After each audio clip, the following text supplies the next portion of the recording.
Owuok tunge mopogore opogore pachoka dhi mbele gi paro mosenindo Prime Minister machon Raila Odinga kaluwore gi gik mopogore opogore manotimo ne piny Kenya kod jopiny. Mae biro mana odiechienge ariyo kende tok gik mare Jumapil e gwenge ma Bondo e kaunti ma Siaya. Wawinjane kaka jo Kenya ne loso.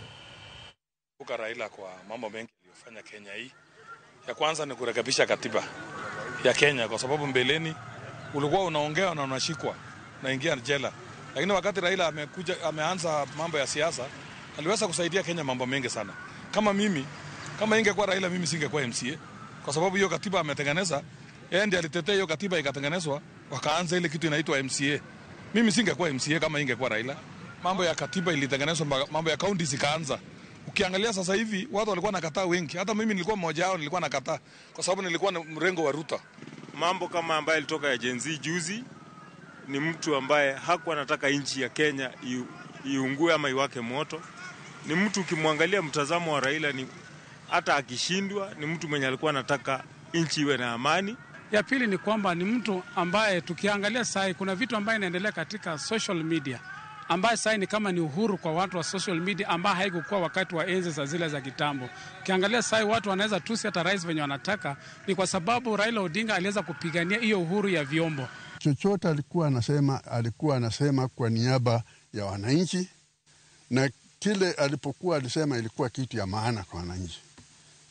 Na hii alianza kabla hata yeye kuingia kwa bunge. Tunajua yeye aliumizwa sana, akawa detained. Kutoka kwa detention ni mtu hakukuwa na hasira kwa sababu alikuwa detained.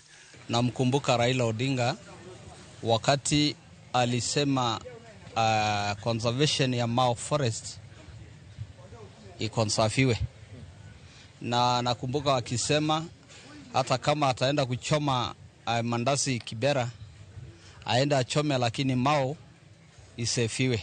Hata wakati huu karibu sana ambayo kuna watu wamekuwa infected kwa Mau Forest ambayo walikuwa wananyang'anywa mashamba yao, Raila aliweza kusimama na sisi na akakuja mpaka akawatembelea watu wa Olokurto huko ndani, akatuletea mabati, akatuletea mablanketi.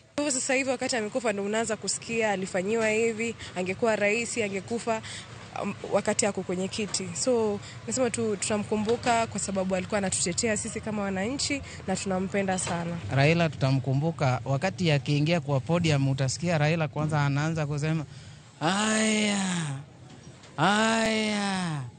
Jokanyana munzie. Sasa nitakumbuka hiyo sauti ya itapotea hadi wakati nitakapokufa.